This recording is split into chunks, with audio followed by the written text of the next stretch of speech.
Bom dia a todos. Dá uma boa pessoa que está do seu lado. Fala, está tudo em paz com você, meu irmão?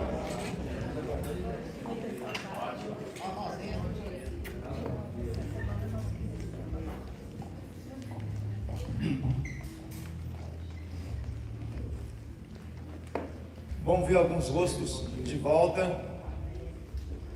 Miqueias, muito obrigado por estar aqui conosco. Deus te abençoe, meu irmão. Feliz ano novo, se tem alguém que ainda não recebeu 24. Amém? Amém. Que possa te surpreender mais uma 2000. Amém? Estou profetizando sobre tua vida. Fala amém. Glória a Deus. Nós estamos começando o ano e passamos agora essa semana, uma semana de jejum e oração. Por que nós pausamos para orar e para jejuar? Porque nós precisamos do favor de Deus. E como igreja, eu creio que cada vez mais nós precisamos ter esse entendimento. Eu sou uma pessoa, sou um indivíduo, eu sou alguém que tem uma identidade, mas eu também faço parte do corpo. Eu não consigo exercer todas as minhas funções andando sozinho. Eu preciso ser um membro que participa do movimento do corpo. Fala assim, eu sou um membro que participa do movimento do corpo. É nesse lugar onde eu sou forte. Amém? Então, cada vez mais a tendência nessa vida corrida, nessa rotina que a gente tem, a tendência cada vez mais é nós fazermos as nossas atividades e nos isolarmos. A tendência é isso. Mas a igreja é chamada para andar de maneira diferente. Você é chamado para andar na contramão de tudo isso daí. Por isso vai exigir um esforço, vai exigir aí uma disciplina da minha parte e da sua parte. Ser igreja não é fácil. É um desafio grande. Porque ser igreja não é só se reunir durante um dia da semana. Ser igreja é nós podermos viver isso diariamente, dentro de casa, dentro do trabalho. E, consequentemente, quando nós nos reunimos como congregação, como corpo, não é assim? Amém. Amém? E a semana passada nós falamos sobre jejum. Se você não escutou a mensagem, não pôde estar aqui domingo passado, dá uma paradinha. Talvez tenha alguma coisa de proveito lá que possa edificar a sua vida. Vê a mensagem. Né? A gente passa tanto tempo escutando coisa que não acrescenta nada na nossa vida. A gente faz a gente dar risada e a gente via isso para os outros, né? Dá risada comigo. Aí você deu risada, esqueceu até por que você deu risada. E aquilo que edifica, aquilo que constrói o caráter de Cristo nas nossas vidas, muitas vezes a gente releva, deixa para lá, não tem o tempo, né? Então, que o Senhor possa nos dar graça para poder trabalhar isso daí. Por que eu falo isso? Porque ainda dentro do Sermão do Monte, a gente acabou de ver as bem-aventuranças e tal, ainda dentro do Sermão do Monte, quando Jesus começa o capítulo 6, ele fala de obras de justiça. E quais são essas obras de justiça? Jejum, oração e esmola, né? Nós falamos domingo passado de jejum. Hoje eu quero falar um pouco sobre oração. E domingo que vem, se Deus permitir, eu quero falar sobre oferta, sobre esmola, porque são obras de justiça. Jesus, nas bem-aventuranças, ele estava ajustando os mandamentos que o povo tinha deixado para lá. Cada um fazia o que queria, né? E Jesus veio trazendo direção através das bem-aventuranças.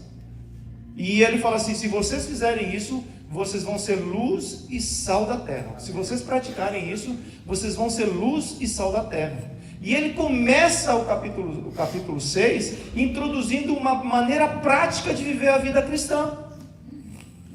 É prático de quem nasceu de novo orar. Faz parte da praticidade de quem nasceu de novo jejuar. E faz parte da praticidade de quem nasceu de novo ser generoso. O ministério de Jesus foi um ministério generoso. Jesus cuidou dos pobres. Jesus cuidou dos necessitados. Quando a gente vai para a igreja primitiva não fazia outra coisa, se não era cuidar dos necessitados, cuidar dos pobres, daqueles que tinham necessidade. E ter esse coração voluntário é muito importante, muito necessário. Tá certo? Então, e hoje, como eu falei, eu queria falar sobre a importância da oração. E eu coloquei o título dessa mensagem: todo discípulo é chamado para orar. Posso fazer uma pergunta para você? Vou perguntar para o Carlinhos e para a Cris. Carlinhos. Não, quem respondeu foi o Carlinhos e a Nilka, né? Posso fazer uma pergunta para vocês? Tem mais 4 que quer a resposta. Posso fazer uma pergunta para vocês?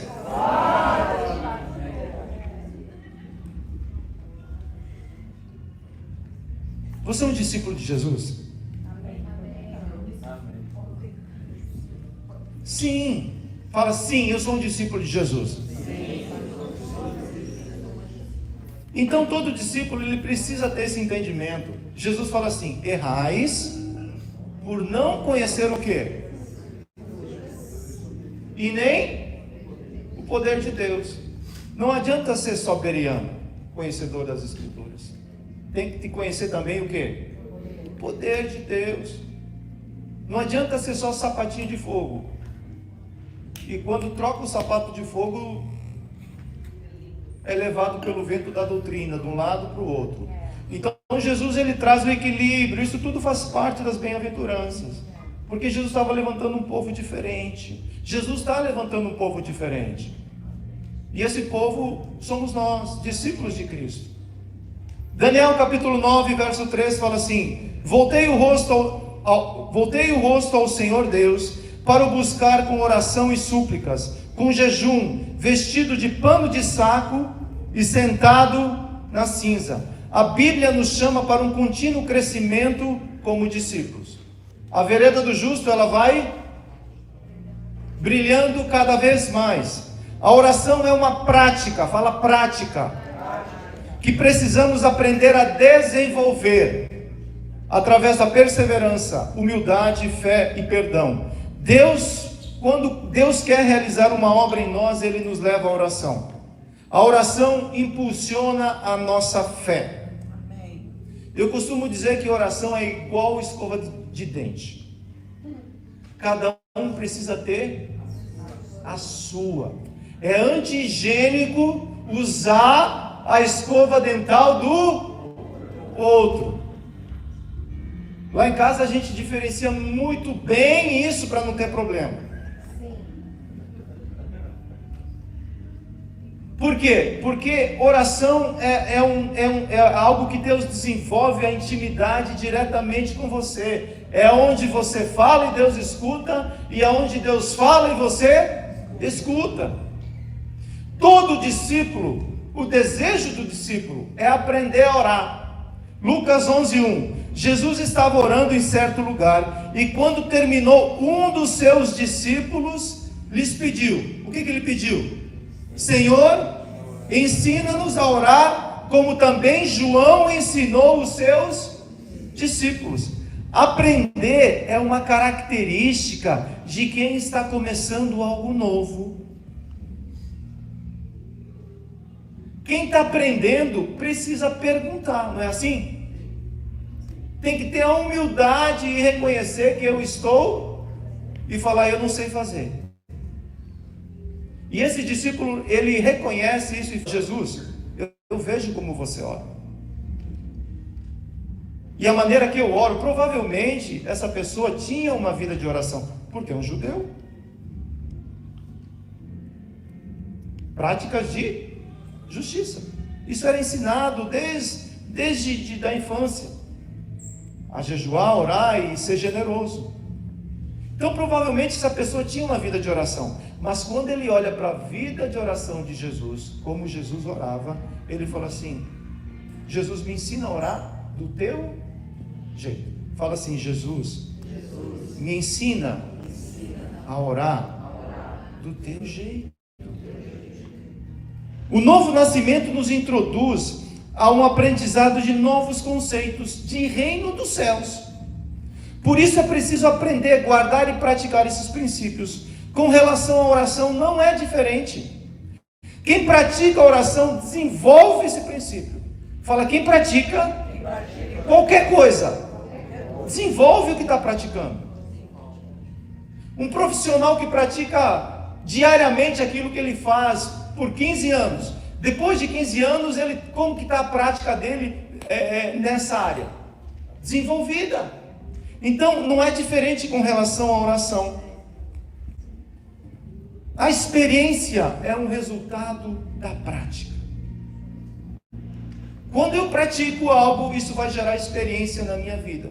E essa experiência é um resultado daquilo que eu vou fazendo repetidamente, ou diariamente, ou mais de uma vez por dia, né? E por que é importante eu entender isso? Porque muitas vezes nós achamos, nesse século que nós vivemos, nós achamos que conhecemos tudo e sabemos de tudo.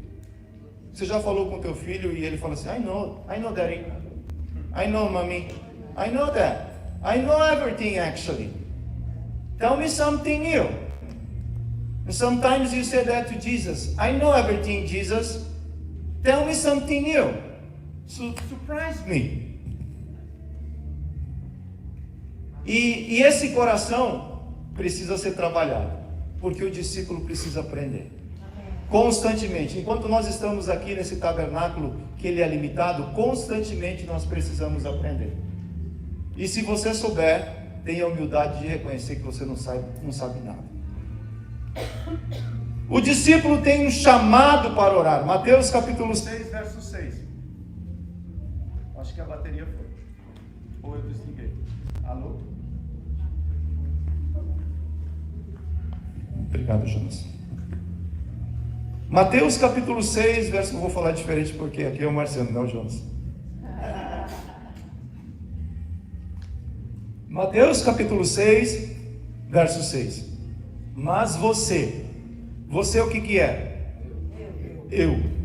É um pronome de tratamento. Então ele está tratando com um indivíduo, uma pessoa.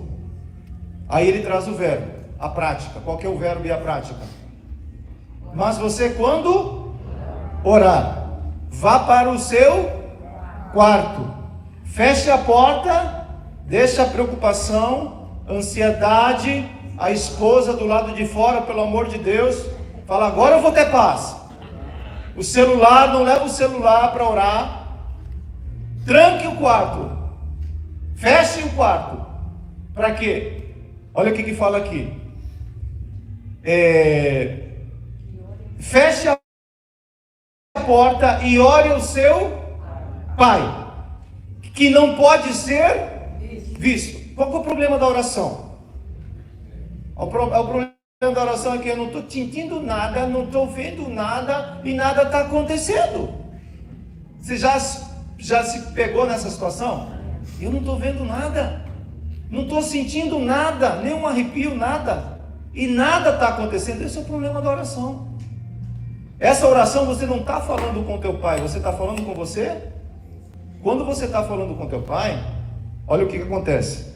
E o seu pai, o que acontece com o pai? Ele vê você, aquilo que você faz no, e lhe dará uma recompensa.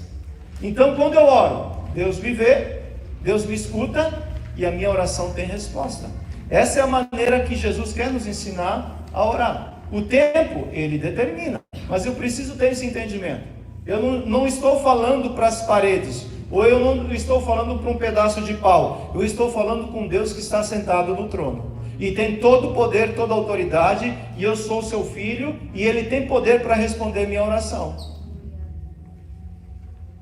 A palavra fala, quando orar, isso significa sempre que, tão logo que, contanto que você ore. A oração não é um privilégio de poucos, mas é um chamado para todos aqueles que nasceram do Espírito. Essa irmã ora, que é uma maravilha, por isso que ela está na intercessão. Quem falou isso? Essa irmã talvez ora, que é uma maravilha, como resultado da prática. E mesmo assim, orando, que é uma maravilha, tem que entender que nós não sabemos orar como convém. Muitas vezes esperamos que alguém nos chame para orar. E eu quero dizer que esse chamado já foi feito por Jesus na sua vida. A gente participa de uma reunião de oração e espera que o microfone chegue na nossa mão, para a gente poder fazer uma oração. A casa de Jesus é casa de oração. E Ele já te chamou para orar. E às vezes a gente se escandaliza quando chega na igreja e pega um irmãozinho de joelho antes do culto orando. Fala, meu Deus, que coisa velha, que coisa ultrapassada. Porque a igreja é moderna. A igreja é moderna, um negócio chique, né? A casa de Jesus continua sendo casa de oração, onde você fala e Ele te ouve, e Ele fala e você ouve. Então Deus te chamou já para essa prática. Ora em todo tempo. Lá eles oravam no templo, nas sinagogas. Jesus, Ele amplia isso. Orai em todo tempo, em todo lugar. Que as vossas mãos sejam levantadas como mãos santas para poder abençoar. Quando oramos, recebemos ajuda do Espírito Santo. Romanos 8:26. Da mesma maneira também o Espírito, o que acontece com ele? Nos ajuda em nossa fraqueza, porque não sabemos orar como convém, mas o próprio Espírito intercede por nós, como? Com gemidos inexprimíveis. É igual a mãe quando o filho apronta, esse menino, parece o Zé Busca-Pé, não é não? E o Espírito Santo faz a mesma coisa. Esse menino, tem que ajustar a oração dele, porque nós não sabemos orar como convém, mas nos convém orar, porque essa é a maneira que você fala com Deus. O problema é que a maior parte, quase todas as nossas orações, elas estão voltadas para aquilo que eu preciso, aquilo que eu projeto, aquilo que eu quero alcançar. E a Bíblia diz assim: busquem o reino, busquem o reino, busquem o reino em primeiro lugar, e você não vai precisar pedir muito, porque Ele vai acrescentar na tua vida. Mas nós buscamos todas as outras coisas e acrescentamos aquilo que dá para acrescentar. Aí as nossas orações, elas estão contaminadas com o egoísmo. O que é o egoísmo?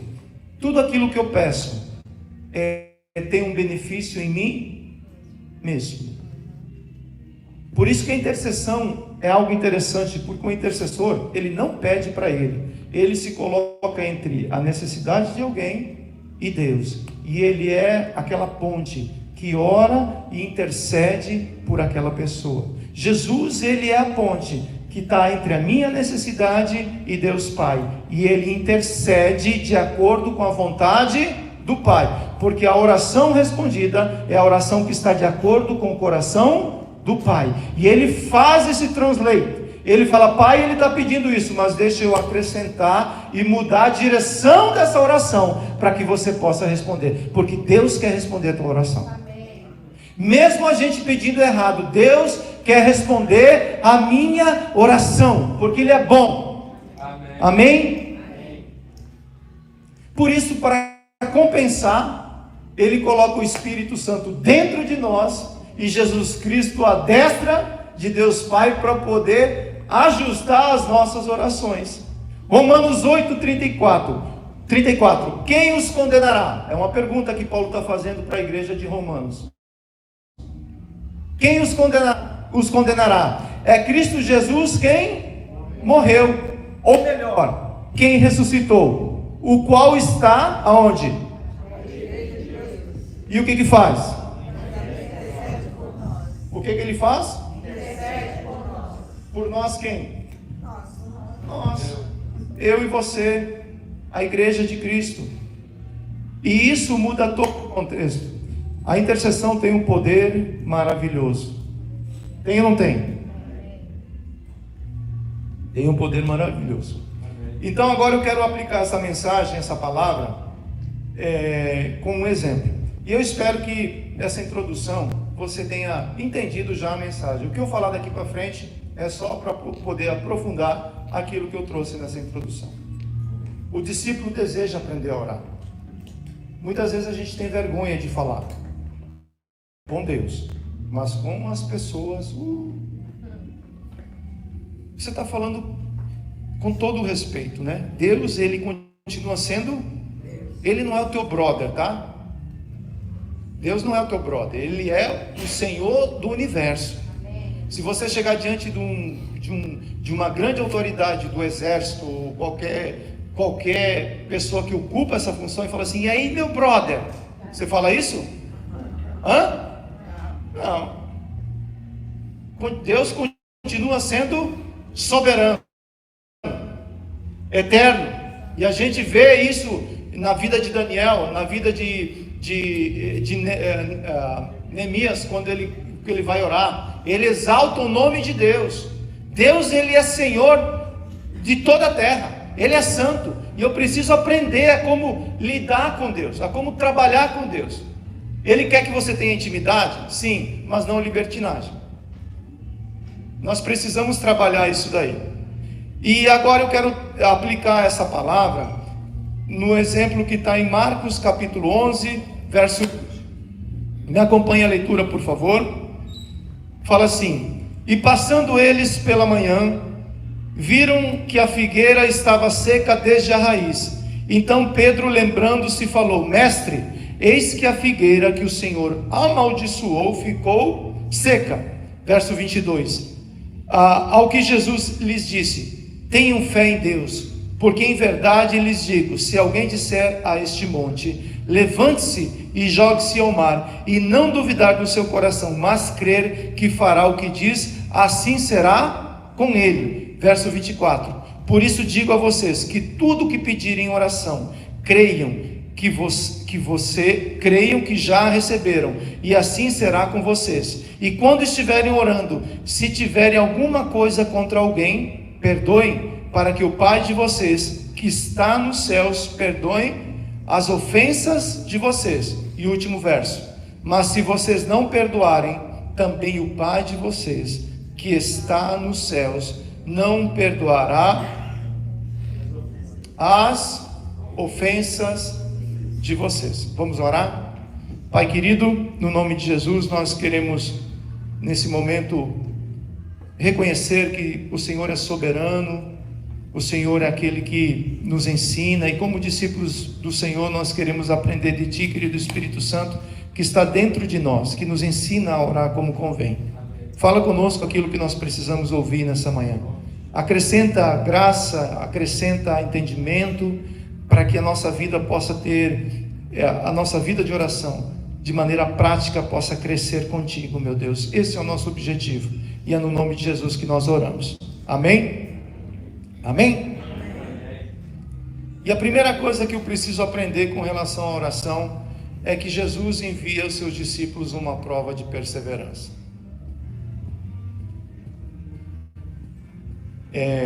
Atos 1:4. Num desses encontros, Jesus já ressuscitado, já ressurreto, estava com os discípulos, e num desses encontros ele dá uma orientação, uma direção aos discípulos. Enquanto comia com eles, deu-lhes esta ordem: não saiam de Jerusalém, até que o Espírito Santo venha sobre vocês, em cumprimento da promessa do Pai, conforme eu disse a vocês. Jesus dá uma direção aos seus discípulos para irem para Jerusalém, seguida de uma promessa que seria recebida através da perseverança. Eu tenho uma promessa de Deus na minha vida, que bênção, mas essa promessa ela vai ser alcançada através da perseverança. Atos 2:1. Ao cumprir-se o dia de Pentecostes, quando se cumpre o dia da promessa. Quando se cumpre aquilo que você esperou por 10, por 15, por 20 anos. Ah, como é bom quando se cumpre o dia da promessa. Mas no dia da promessa nós não deveríamos só celebrar a promessa, nós deveríamos celebrar a perseverança da pessoa que chegou neste lugar para poder receber a promessa. Ao cumprir-se o dia de Pentecostes, e a gente sabe que todos aqueles que começaram essa caminhada no Pentecostes, nem todos perseveraram até o fim, porque uma boa parte foi embora, não perseveraram, porque demorou 10 dias. Eles não puderam esperar 10 dias para que se cumprisse a promessa do Pentecostes. Ao cumprir-se o dia de Pentecostes, estavam todos o quê? No mesmo? Perseverando. Perseverando naquilo que Jesus prometeu, e não naquilo que você escutou da boca do homem. É aquilo que Jesus fala com você que vai se cumprir. Não é aquilo que está no teu coração e muitas vezes aquilo que você deseja. É aquilo que Jesus falou que vai fazer na tua vida. E para isso é necessário a perseverança.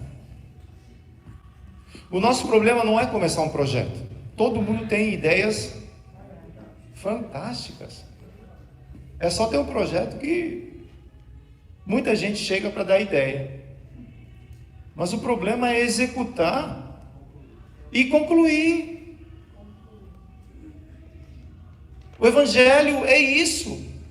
Todo mundo quer as bênçãos, mas eu preciso passar pelo processo e permitir Deus executar isso na minha vida. O Pentecostes é fruto de perseverança. Abraão se tornou pai da fé porque perseverou até Isaac nascer. Paulo escreveu 1/3 do Novo Testamento porque ele não desistiu na primeira prisão que ele sofreu em Roma. Ah, me colocaram na prisão, vou abandonar tudo. Eu estou sofrendo. Mesmo você sendo um filho de Deus, mesmo você sendo um discípulo de Jesus, você vai passar por dificuldades. O Evangelho não é passear na Disney. O Evangelho é uma renúncia constante. E quem me dá forças para vencer é o Senhor Jesus. Seja na cadeia, seja louvando a Deus, seja onde for, eu espero poder perseverar, porque eu só consigo responder por mim. E essa resposta vem somente no dia da dificuldade. É no dia da luta que realmente eu vou demonstrar quem eu sou. Jesus perseverou até cumprir toda a vontade do Pai. E eu preciso perseverar até que toda a vontade do Pai se cumpra na minha vida. Segundo lugar, as nossas orações precisam ser feitas com fé. Eu persevero por quê? Porque eu creio. É por isso que eu persevero. Você persevera em alguma coisa que não tem futuro? Que você sabe que não vai te levar para lugar algum? A fé é a convicção que te move a pedir algo crendo que irá acontecer. O que você pediu vai se cumprir, se for dentro da vontade do Senhor. Porque Deus tem compromisso com a palavra dele. E quando nós pedimos de acordo com a palavra, isso é orar segundo a vontade de Deus. E como filho, Deus pode fazer um agrado, pode me dar um agrado? Como que não? Se Ele se agradar de você, não é assim? Deus, Ele é bondoso, mas Ele não vai te dar nada para você se perder depois na caminhada, na jornada. Então Ele retém para que você caminhe firme, né? E continue dependendo dEle. Normalmente não pedimos coisas para quem sabemos que não pode nos dar o que estamos pedindo. Você pede para uma criança $100 emprestado? É o contrário, né? É o jovem que fala: pai, agora com a história do cartão de crédito, Ninguém pede dinheiro, pede depósito.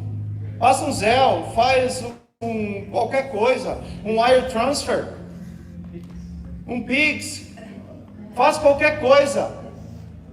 Nós não pedimos nada para quem não pode nos dar aquilo que nós estamos pedindo. Por que nós pedimos para Deus? Porque nós temos a plena convicção que Ele pode suprir a minha necessidade. A fé é isso, eu estou pedindo para alguém que pode me responder, mas Ele vai responder no tempo dele. O poder da oração não está somente como você está pedindo, mas para quem você está pedindo.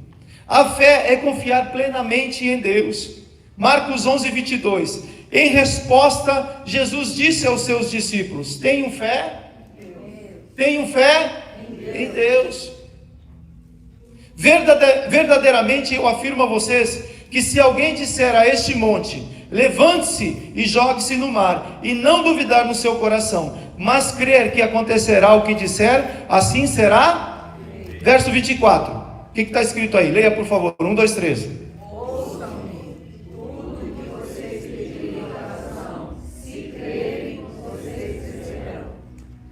Tem uma condicional? Qual que é a condicional? Crer. A fé, ela não é passiva. A fé, ela é ativa. Eu creio, mas o que eu estou fazendo? Quando Moisés, ele chega diante de Deus e apresenta a situação, falando: você pediu para mim tirar o povo do Egito. O povo saiu do Egito. Agora eu estou diante do mar, e atrás de mim vem gente. Muita gente. E Deus fala para Moisés: Moisés, por que você está com essa conversa comigo? Diga o povo que, e quanto a você, exerça a sua fé, Moisés. Toque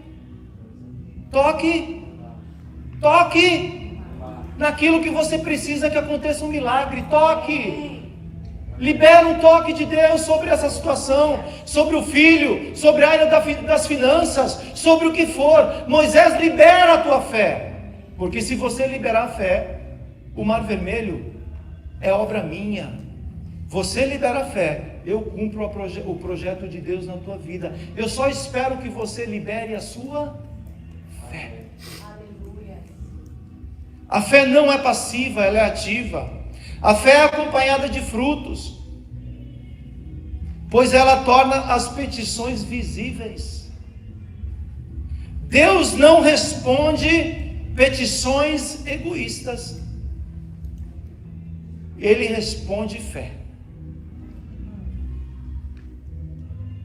Marcos 11, 20. Na manhã seguinte, quando os discípulos passaram pela figueira que Jesus havia amaldiçoado, o que aconteceu? O que está em negrito aí? Eles viram. A fé é algo que traz para a tua realidade aquilo que o teu olho ainda não está. A fé concretiza no mundo natural o sobrenatural. É a fé a chave do reino, que abre as janelas do céu sobre as nossas vidas. Por isso as nossas orações, elas precisam ter fé. Deus, Ele escuta a oração através da fé de quem está orando. A oração nos ensina a perdoar. Sem perdoar, o desejo de orar vai minguando cada vez mais. O mesmo perdão incondicional que recebemos de Deus, devemos dar ao nosso próximo. Perdoar é um mandamento e não uma escolha. Você escolhe quem perdoar? Escolhe sim, deixa de ser cara de pau. Eu condiciono quem eu vou perdoar e quem não vou perdoar. Seja sincero com você mesmo, como eu preciso ser sincero comigo mesmo. Esse eu perdoo. Esse daqui, eu vou colocar ele na gaiolinha. Só que tem um problema. Quando guardamos ressentimentos e não perdoamos, a nossa tendência é viver somente de aparência como aquela figueira que estava sem frutos. O ressentimento e a falta de perdão vai... Alô? Desculpe, vou ler de novo. O ressentimento e a falta de perdão vão secando a vida espiritual até ela ficar somente folhas. Tem uma aparência, tem um glória a Deus, tem uma roupagem, mas quando você tira as folhas, você não encontra o quê? O fruto do quebrantamento, da misericórdia e do arrependimento. Marcos 11:13, a parte A. Viu de longe uma figueira cheia de quê? De longe todo gato é pardo. Você dá um glória a Deus, a paz do Senhor. Passeou, irmão? Paz. Passeou hoje, irmão? Todo gato é o quê?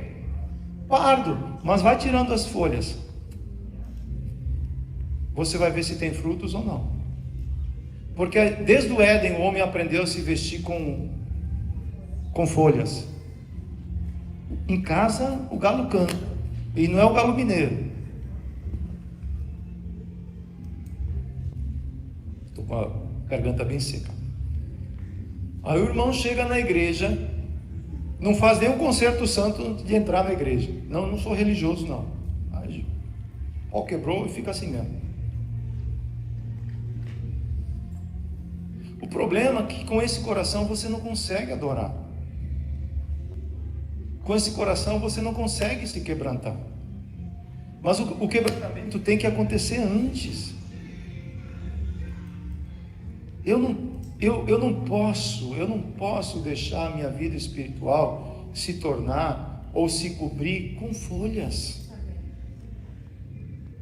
Porque Jesus, ele vai buscar frutos, ele não busca aparência. Os fariseus, eles tinham aparência, impecavelmente eles estavam bem na foto. Mas quando Jesus se aproximava e tirava as folhas e ia buscar os frutos, ele não encontrava. Jesus viu de longe, ele vê de longe. De longe ele vê o teu coração nessa manhã. De longe ele vê o meu coração nessa manhã. Porque diante dele não dá para esconder nada. Jesus vê de longe. Viu de longe uma figueira cheia de folhas e foi até lá para ver se havia o quê? Ele se aproxima. Cada vez mais a intenção de Jesus é de se aproximar, de estar próximo de nós. Quando chegou perto, o que ele encontrou? Somente folhas. Marcos 11:25. E quando estiverem orando, se tiverem alguma coisa contra alguém, perdoem, para que o Pai de vocês que está onde? Nos céus, perdoe as ofensas de vocês. Mas se vocês não perdoarem, também o Pai de vocês que está nos céus, o que vai acontecer? Quarto lugar, através da oração, podemos trocar a nossa ansiedade pela paz. Filipenses 4:6. Não andeis ansiosos de coisa alguma. Em tudo, porém, sejam conhecidas diante de Deus as vossas petições pela oração e com ações de graças. E o verso 7, leia por favor. E a paz de Deus, que excede todo entendimento, guardará o vosso coração e a vossa mente. Pode ser até natural você chegar ao teu momento de oração preocupado e ansioso, porque você é um ser humano. Mas não é natural e não é normal, depois de você sair desse tempo de comunhão com Jesus, você sair preocupado e ansioso. Talvez a situação continue a mesma, mas você não é a mesma pessoa. A paz, ela cobre a tua vida, ela guarda a tua vida para que você não perca a alegria de viver. Se você perde a paz, Você anda ansioso e anda preocupado pelas necessidades da vida. Por que Jesus deixou a paz? Porque a diferença de andar com Jesus é essa. Você tem paz com Deus, tem comunhão com Deus, e essa comunhão com Deus te dá plena comunhão com você mesmo. Você aprende a ser uma pessoa resolvida em paz, mesmo diante das adversidades. E como consequência você tem paz com os teus irmãos. Você não é mais uma pessoa conflitiva, em nome de Jesus. Não deve ser assim. Fala, eu sou uma pessoa amorosa, gentil, um doce de Jesus. Amém? João 14, 26. Mas o Consolador, o Espírito Santo que o Pai enviará em meu nome, esse ensinará a vocês todas as coisas e fará com que se lembre de tudo o que eu lhes disse. Verso 27. Deixo com vocês a minha paz. Essa paz que eu dou, ela não é igual a que o mundo dá. Que o coração de vocês não fique angustiado e nem com medo. Se você tiver em paz, nada roubará a tua alegria. Se você estiver em paz, nada irá roubar a tua alegria. A paz não é a ausência de conflitos, porque nós iremos passar por conflitos. Eu estava em paz até agora me provocaram para um conflito, agora eu coloco a luva do boxe. Não. Você é um promovedor da paz, um pacificador, pelo menos deveria ser assim. Alguém que promove a paz entre pessoas e alguém que promove a paz até mesmo de pessoas até Deus. Um pacificador. Quem você é? Você pacifica ou coloca gasolina no fogo? Não responde para mim. Eu preciso responder essa pergunta. Porque Deus deixou a paz dele aonde? Dentro de mim. Por isso que o Jonas, ele cantou certinho. A liberdade está onde? A paz está onde? O amor está onde? A verdadeira alegria está onde? Tem muita coisa do lado de fora que quer roubar isso tudo. Por isso você deve proteger com o escudo, que Efésios capítulo 6 ensina muito bem, que é a armadura de Deus. Eu preciso ter paz, porque essa paz me foi concedida. A paz não é ausência de conflitos, mas é a autoridade sobre o caos. É uma confiança que te leva a descansar em meio a tempestades. Você está passando por uma tempestade? Falando nisso, no final quero orar pelos nossos irmãos lá do Rio de Janeiro, que choveu muito no Rio essa noite, e em Nilópolis, a nossa igreja lá do Rio foi inundada, e muitos irmãos foram atingidos por essa chuvarada. Para que a gente possa estar orando, a gente vai ter mais detalhes do que eles precisam, para que a gente possa, de maneira prática, também poder ajudá-los. Você está passando por uma tempestade nesse momento?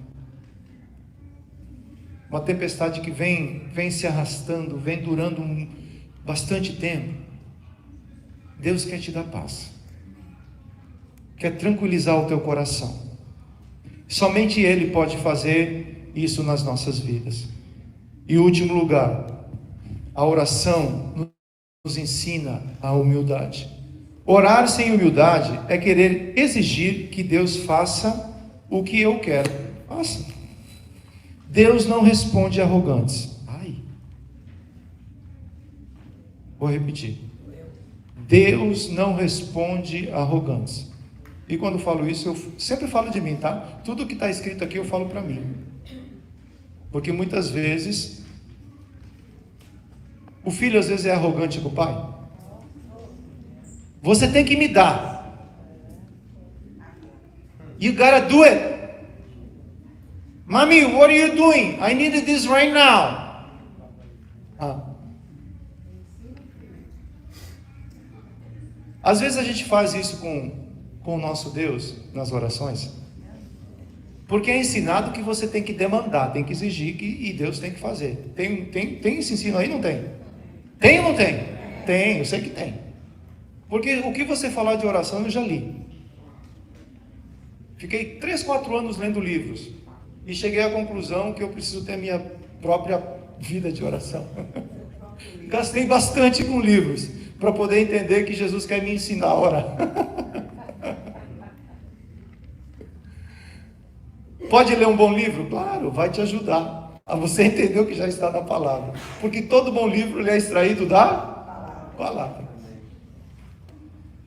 Então, o que Jesus prova? Ele prova a intenção do meu coração em cada petição. Cada petição, Deus prova a intenção do meu coração. Salmo 51, verso 17. Sacrifício agradável a Deus é o espírito quebrantado. Coração quebrantado e contrito, não o desprezarás, ó Deus. Jesus conta uma parábola, onde 2 irmãos, ou 2 pessoas vão orar no templo. Um arrogante, e outro contrito e quebrantado. Lucas 18, verso 10, fala assim: 2 homens foram ao templo para quê? Orar. Um era fariseu e o outro publicano. O fariseu ficou em pé e orava de si para si mesmo. Normalmente é o que acontece com o orgulhoso. Ele ora só para ele mesmo. Desta forma, ó Deus, graças te dou, porque não sou como os demais homens. Já desqualificou todo mundo. Roubadores, injustos e adúlteros, nem ainda como este publicano. É um legalista. Jejuo 2 vezes por semana e dou o dízimo de tudo quanto ganho. O publicano, estando em pé, de longe, nem mesmo ousava levantar os olhos para o céu, mas batia no peito dizendo: ó Deus, tem pena de mim, porque sou pecador. Digo a vocês que este desceu justificado para a sua casa, e não aquele, porque todo o que se exalta será humilhado, mas o que se humilha será exaltado.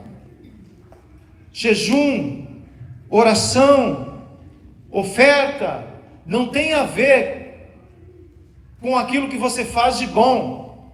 Por que você jejua? Para mostrar que eu sou espiritual. Você não jejua para mostrar que você é espiritual. Você jejua para mostrar que você é carnal e tem que matar a tua carne.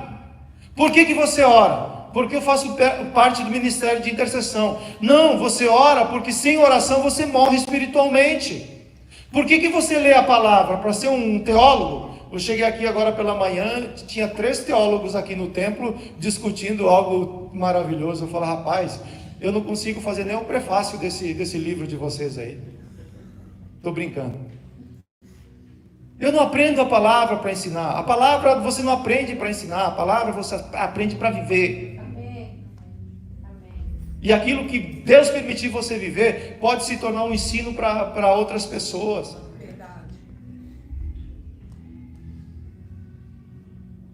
As obras de justiça são oferta, jejuar, orar. Ao serem praticadas, precisam ser acompanhadas de misericórdia. Não adianta ter obras sem graça, sem misericórdia, sem o coração estar aquecido pelo Senhor. Porque às vezes a mente tem tanta informação, mas o coração precisa estar aquecido com a graça e a misericórdia de Deus. Preciso de misericórdia para ajudar o próximo. Preciso de misericórdia para poder perdoar o próximo. Preciso de misericórdia para interceder por alguém. É a misericórdia de Deus, porque esse tempo de oração que você tem, esse tempo de comunhão que você tem com Deus, tem que tornar você uma pessoa sensível. Amém. Se você sai do teu tempo de oração e depois que sair do tempo de oração, briga com a mulher, com os filhos, com o cachorro, volta a orar de novo, porque você não orou.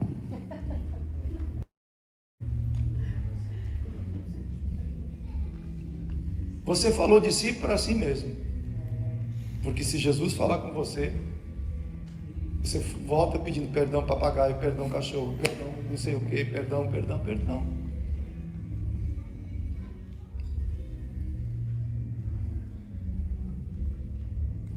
O publicano reconhece a sua real situação o publicano reconheceu a sua real situação e recebeu justificação através da sua humildade. O fariseu estava ostentando as suas práticas espirituais, sem reconhecer a sua humanidade débil. Por isso, sua atitude é acompanhada de julgamento, legalismo e orgulho. Não praticamos as obras de justiça para nos orgulhar, mas sim para nos humilhar diante do nosso Deus Todo-Poderoso. Nosso jejum, o meu jejum, a minha oração, ela deve ser de quebrantamento, de alguém que não é autossuficiente, de alguém que não consegue ser bem-sucedido em nada. Se o Senhor não edificar a casa, é em vão todo o meu trabalho. Jesus lá no Novo Testamento fala assim: sem mim vocês não vão conseguir fazer nada. Conclusão: Deus tem várias maneiras de falar com o ser humano, porém a oração é a única maneira que temos para falar com Deus. Deus nos incentiva a orar porque, através da oração, desenvolvemos a nossa intimidade, amor, fé e perseverança. Quem ora tem recompensa. Mateus 6, verso 6. Mas você, novamente, quando orar, prática, vá para o seu quarto, feche a porta e ore ao seu pai, que não pode ser visto. Esse é o grande problema muitas vezes das pessoas, de viver pela fé. Mas eu não vejo nada. Como é que você tem certeza que esse Deus é vivo? Juan, se alguém perguntar para você, me prova que Deus é vivo na tua vida, como que você vai explicar isso? Explicar algo que a pessoa não está vendo. Você não está vendo, mas na minha vida ele é real. E Jesus ajudando, ele dá uma dica. Ele fala assim: você consegue ver o vento? Você consegue ver o vento? Não. Você consegue sentir o vento? Sim. Assim é todo aquele que nasceu do Espírito, que vive pelo Espírito Santo. Por que muitas vezes, cada vez mais, a oração está sendo deixada de lado? E se busca a Deus quando se tem necessidades. A oração não tem nada a ver com isso. Ele permitiu lá na oração do Pai Nosso, ele deu um deixa de petição, porque ele sabe que nós temos necessidades. Mas a primeira intenção da oração é desenvolver um relacionamento com o teu Pai. Eu sei que você tem a sua vida de oração, e eu sei que eu tenho a minha, e também sei que esse ano ela precisa melhorar, a minha vida de oração, porque a gente faz tanta coisa, tem tanta coisa para fazer durante o dia, tem ou não tem? E a gente vai deixando de lado aquilo que sustenta a nossa vida espiritual. Que o Senhor possa ajustar isso nos nossos corações. Você vai ter que seguir trabalhando, você vai ter que seguir cuidando da tua casa, você vai ter que seguir na tua rotina, mas não deixe a tua rotina atrapalhar o teu relacionamento. Você olha para o semblante da pessoa e você vê quando a pessoa está viva espiritualmente falando e quando ela está lutando. E Deus, Ele veio derramar o Espírito sem medida. Sem medida. E normalmente quando a gente carrega uma culpa dentro de nós, ou acontece alguma coisa, alguma mágoa, alguma situação, a primeira coisa que vai acontecendo é o quê?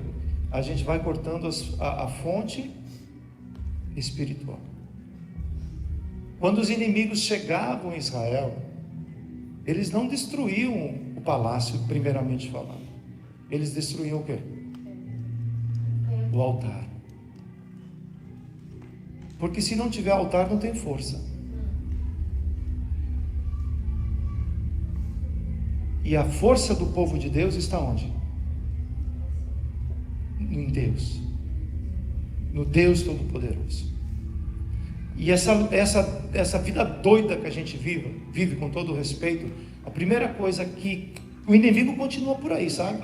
Enquanto ele não for lançado para ser preso eternamente, ele continua por aí, matando, roubando e destruindo. E olha, a carteirinha de crente, he don't care much. É esse mesmo que ele está procurando. Submetei-vos, pois, a Deus. Esteja debaixo da mão do onipotente Deus Todo-Poderoso. Submetei-vos, pois, a Deus. Em toda decisão, submeta o teu coração a Deus. Confia nele, espera, deixa ele falar contigo. Porque muitas vezes a gente deixa o nosso coração falar conosco. E a gente é enganado pelo nosso coração. Então deixa Deus falar com você. O Espírito Santo, Ele fala. Ele fala. E uma vez que Ele falar, aí você está forte para quê? Para resistir o diabo, as obras do mal. E seguir a jornada que Deus tem preparado para você. Porque quem vence Satanás não é você. Quem venceu Satanás foi Cristo na cruz do Calvário.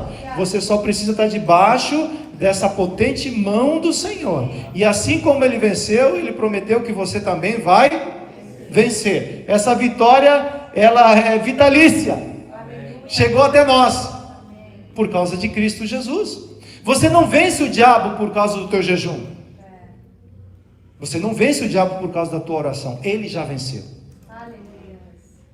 Isso é bom para mim. Cornélio teve as suas ofertas e orações ouvidas, e como recompensa foi cheio do Espírito Santo. Zacarias por muito tempo orou. Zacarias, o esposo de quem? Ela mesma. Me deu um branco agora aqui, obrigado, Cid. Por muito tempo ele orou pedindo um filho, porque Isabel era estéril. Chegou um dia que Deus ouviu. Fala assim: vai chegar o dia, e Deus vai responder a minha oração. Fala isso para a pessoa que está do seu lado com muito carinho. Fala: meu irmão, minha irmã,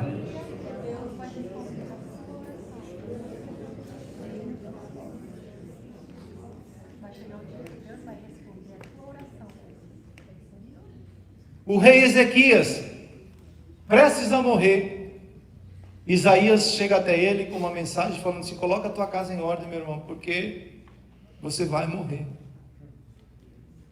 Ele vira para a parede e ora. Fala: Deus, o Senhor sabe como eu tenho te servido. Deus, me dá mais uma chance, me dá mais uma oportunidade. E o que Deus faz? O profeta não tinha nem saído do portão do palácio e Deus volta a falar com Isaías. A oração tem poder de mudar muita coisa, meu irmão. Aleluia. Eu creio. Como creio? E Deus volta a falar com Isaías e fala assim: volta lá, Isaías. Eu escutei a oração dele.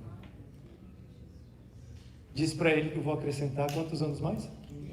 15 anos. Obrigado, Cid. Cid está na Bíblia ou está amarrado?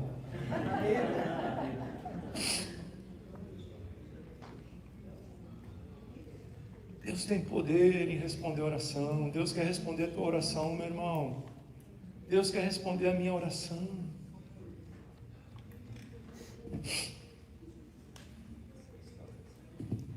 Ana,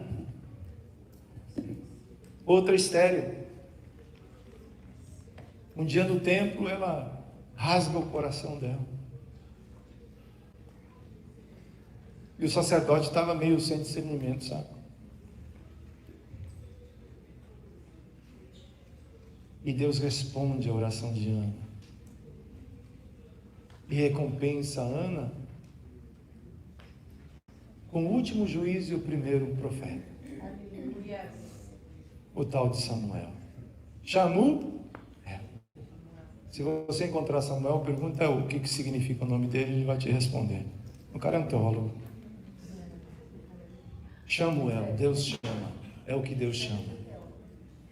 Abacuque buscou a Deus e teve sua oração respondida com a revelação de que Deus irá cumprir a promessa dele e que todos os que nasceram em Cristo precisam aprender a viver por fé.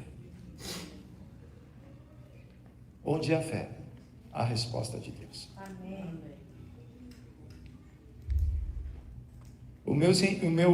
A minha motivação não é ensinar algo novo, porque isso não é novo. Pelo menos tem mais de 2000 anos.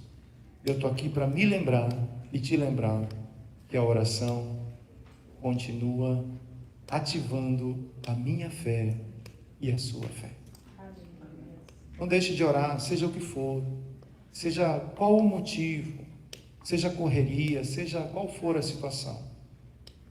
É porque é na oração, no teu tempo com Deus, que Deus vai falar com você. Fala comigo, pastor.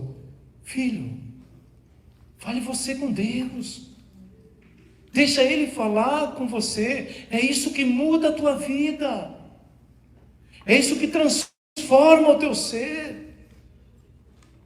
Não quero fazer parte de uma igreja onde as pessoas sejam codependentes do homem.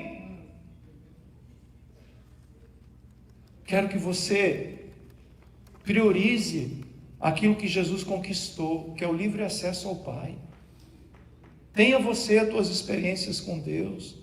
Tenha você o teu momento com Deus. Tenha você os teus milagres com Deus. Escute mais a Deus. Tenha mais tempo de oração. Talvez para ter mais tempo de oração você vai ter que vai ter que dar uma reagendada no tempo. Não entre em 2024 fazendo as mesmas coisas de 2023, achando que a gente vai conseguir alcançar alguma coisa diferente. Que o Espírito Santo possa falar conosco, porque é Ele que nos leva a ter uma vida de oração produtiva.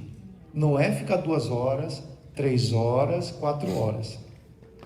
Você tem que orar 2 horas e 40 minutos por dia. Um dia tem 24 horas, tira o dízimo da hora, do dia, dá o quê? Isso é conversa de homem. Você tem que orar, não é 2 horas e meia, você tem que orar o tempo todo. Não é bater cartão, oração não é bater cartão. Quando você começa a beber da fonte, a gente está acabando o jejum agora, hoje. Tem até glória.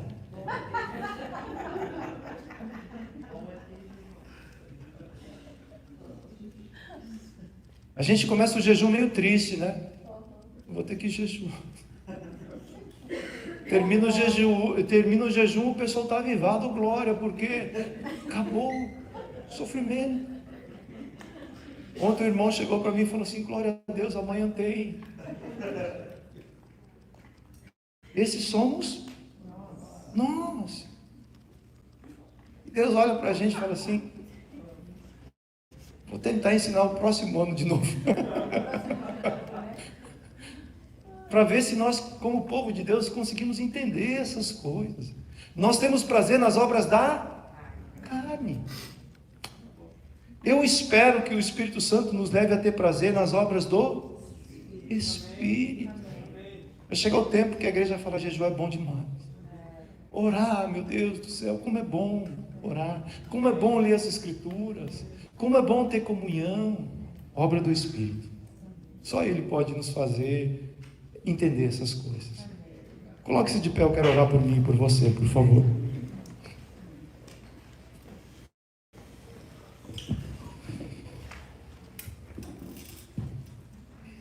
Senhor, eu quero te agradecer, quero te bendizer. Obrigado, Deus, pela tua palavra que é santa, que é poderosa. Obrigado pela tua igreja, meu Deus, que é viva. e que tem aprendido a caminhar contigo.